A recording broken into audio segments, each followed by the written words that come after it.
Dalam sejarah peradaban Islam, terdapat segelintir nama yang dikenang bukan hanya karena keluasan ilmu mereka, tetapi karena keberanian mereka untuk berkata tidak ketika dunia menawarkan kekuasaan.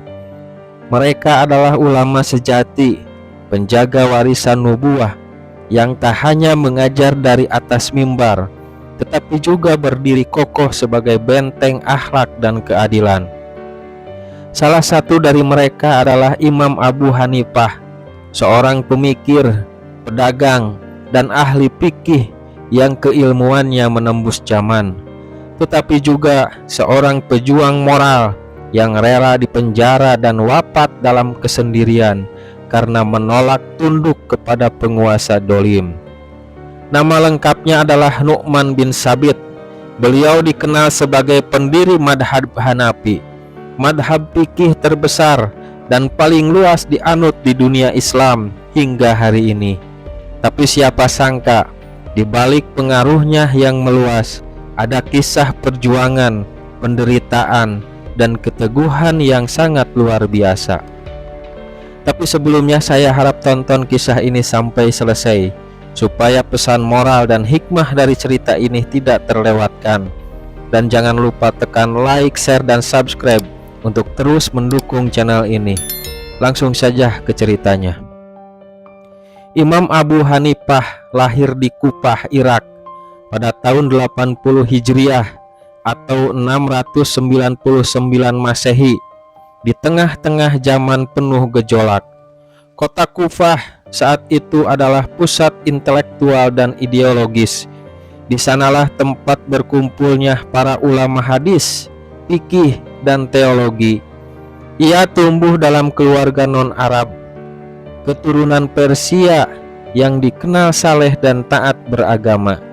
Ayahnya adalah seorang pedagang kain sutra, dan ia pun sejak kecil membantu usaha keluarganya. Meski ia tidak berasal dari keluarga ulama, sejak kecil Abu Hanifah dikenal cerdas dan jujur. Kehidupan di Kufah yang penuh perdebatan ilmiah dan arus pemikiran dari berbagai kelompok seperti Khawarij, Qadariyah, dan Murji'ah membentuk kepekaan intelektualnya. Suatu hari, saat sedang berjalan di pasar, ia ditegur oleh seorang ulama besar bernama Imam Ash-Sha'bi yang berkata, "Aku melihat padamu kecerdasan dan akal yang luar biasa. Jangan sia-siakan dengan hanya berdagang. Arahkan dirimu pada ilmu." Ucapan itu menjadi titik balik. Abu Hanifah muda pun meninggalkan fokus dagangannya dan mulai menekuni ilmu. Ia memulai dengan mempelajari ilmu kalam atau teologi Islam untuk memahami arus pemikiran yang berkembang saat itu. Ia mempelajari argumentasi logis dari berbagai aliran dan kelompok, hingga menjadi sosok yang matang dalam debat. Namun, seiring waktu, ia menyadari bahwa ilmu fikih lebih aplikatif dan bermanfaat luas bagi umat.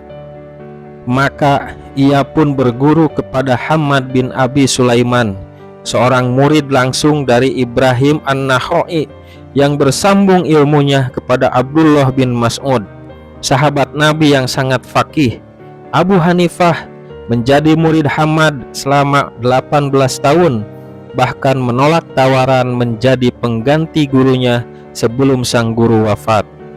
Selain Hamad, ia juga belajar dari para tabi'in besar seperti Atha bin Abi Robah, Nafi Maulana Ibnu Umar, bahkan sempat bertemu dengan beberapa sahabat seperti Anas bin Malik dan Abdullah bin Abi Aufa. Setelah wafatnya Hamad, Abu Hanifah mengambil peran sebagai pengajar. Ia membuka majelis ilmu yang sangat terkenal di Kufah.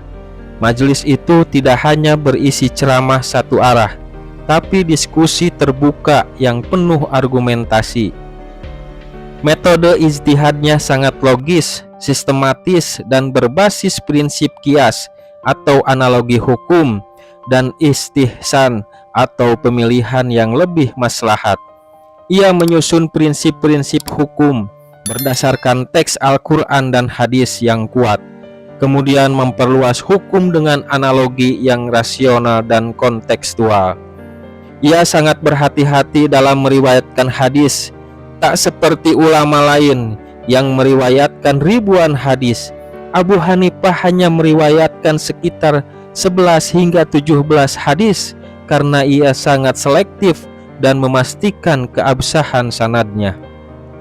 Ia pernah berkata, "Aku lebih memilih menghindari kesalahan dalam agama meskipun kehilangan banyak pahala, daripada mengambil resiko menyampaikan sesuatu yang tidak pasti atas nama Rasulullah." Abu Hanifah tetap berdagang meski telah menjadi ulama besar. Ia menolak gaji dari penguasa dan hidup dari hasil usahanya sendiri. Ia terkenal jujur dan adil dalam perdagangan. Jika menemukan cacat pada barang dagangannya, ia akan memberitahukan kepada pembeli meski merugikan dirinya. Setiap tahun, ia membagi keuntungan usahanya untuk biaya hidup murid-muridnya agar mereka bisa fokus belajar tanpa harus bekerja. Ia menanggung kebutuhan makan, pakaian, dan tempat tinggal mereka.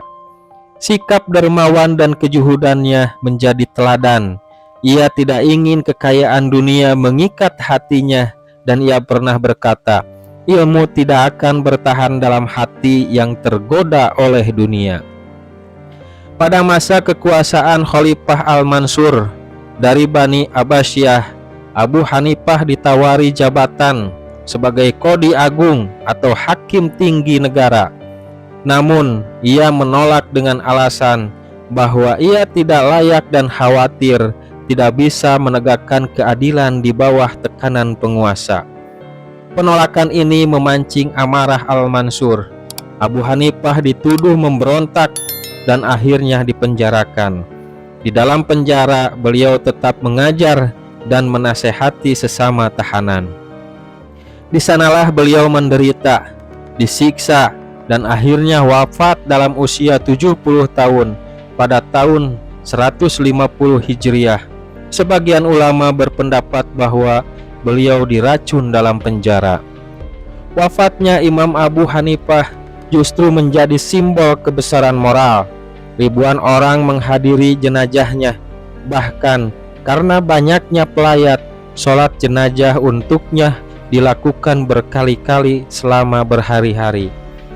Setelah wafatnya, murid-murid beliau seperti Abu Yusuf, Muhammad bin Hasan As-Saibani, Zufar, dan Hasan bin Ziyad melanjutkan pengembangan madhab Hanafi.